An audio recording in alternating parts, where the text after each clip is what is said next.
आज महायुति के नेताओं की अहम बैठक है। गृह मंत्री अमित शाह की अध्यक्षता में यह बैठक होने जा रही है। तीनों दलों के नेताओं को दिल्ली बुलाया गया है। एकनाथ शिंदे, देवेंद्र फडणवीस और अजीत पवार को देश की राजधानी दिल्ली में बुलावा आया है और गृह मंत्री अमित शाह के साथ ये मुलाकात होगी। तीनों नेताओं के साथ गृह मंत्री अमित शाह बैठक करेंगे। आज मुख्यमंत्री के नाम पर मोहर लग सकती है, ये बड़ी खबर आपको बता रहे हैं। महाराष्ट्र की राजनीति से जुड़ी, महाराष्ट्र की सियासत से जुड़ी और मुख्यमंत्री चेहरे को लेकर ये बड़ी खबर आपको बता रहे हैं, क्योंकि आज तीनों दलों के नेता दिल्ली में मौजूद रहेंगे और साथ ही गृह मंत्री अमित शाह के साथ मुलाकात होगी। यहाँ पर एकनाथ शिंदे, देवेंद्र फडणवीस और अजीत पवार को दिल्ली बुलाया गया है। तीनों नेताओं के साथ गृह मंत्री अमित शाह की ये मुलाकात है। वहीं आज महाराष्ट्र में सीएम फेस पर मोहर लग सकती है, ये बड़ी खबर आपको दिल्ली से बता रहे हैं कि आज महायुति के नेताओं की ये अहम बैठक है और सभी की निगाहें इस मीटिंग पर है कि आखिर कौन होगा मुख्यमंत्री का चेहरा, क्योंकि लगातार हमने देखा देवेंद्र फडणवीस की तरफ से कई सारे बयान सामने आए, कई एकनाथ शिंदे ने किस तरीके से प्रेस कॉन्फ्रेंस की।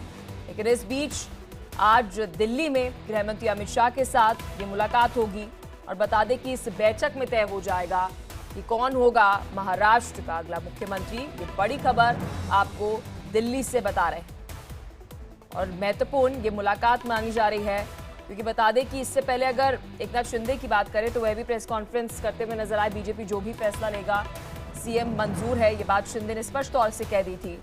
तो ये बड़ी खबर जो है वह आपको बता रहे हैं।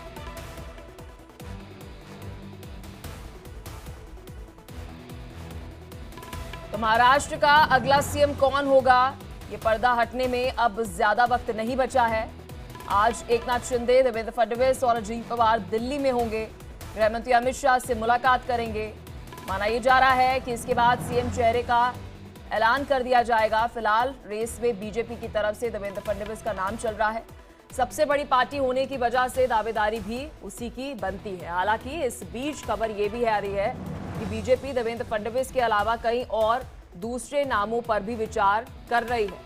सूत्रों से ये भी जानकारी है कि बीजेपी की तरफ से विनोद तावड़े, आशीष सलार और साथ ही राव साहेब दानवे, सीआर पटेल जो कि वर्तमान में केंद्र सरकार में जल शक्ति मंत्री है, के नाम पर भी देवेंद्र फडणवीस के बाद सीएम बनाने को लेकर मंथन जारी है। वजह देवेंद्र फडणवीस का बीजेपी पार्टी के अंदर ही बड़े पैमाने पर विरोध जो हो रहा है। कहा यह भी जा रहा है कि देवेंद्र फडणवीस को सीएम ना बनाया जाए।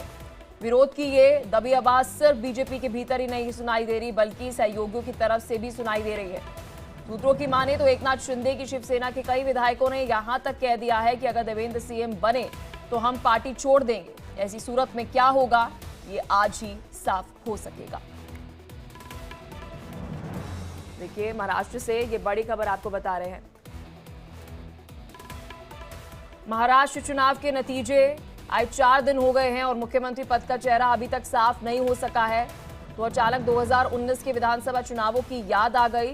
2019 में भी कुछ यही स्थिति थी। चुनाव नतीजों के बाद जब बीजेपी और शिवसेना में खींचतान शुरू हुई थी, बीजेपी ने तब 105 सीटें जीती थी। तब भी बीजेपी की अगुवाई महाराष्ट्र में देवेंद्र फडणवीस कर रहे थे। मुख्यमंत्री बनाने की आई तो शिवसेना की तरफ से उद्धव ठाकरे, जिनकी पार्टी में 56 सीटें जीती थी, उन्होंने भी मुख्यमंत्री का पद मांग लिया। लंबी बातचीत के बाद 2.5 साल के लिए मुख्यमंत्री पद दोनों के लिए तय किया गया, लेकिन बीजेपी इस पर तैयार नहीं हुई। नतीजा ये हुआ कि दोनों की राहें अलग हो गई। इसके बाद उद्धव प्रदेश के मुख्यमंत्री बने, लेकिन कांग्रेस और एनसीपी की मदद से। फिर 2022 में उद्धव की पार्टी शिवसेना टूट गई और एकनाथ शिंदे बीजेपी की मदद से कम सीटें होते हुए मुख्यमंत्री बन गए।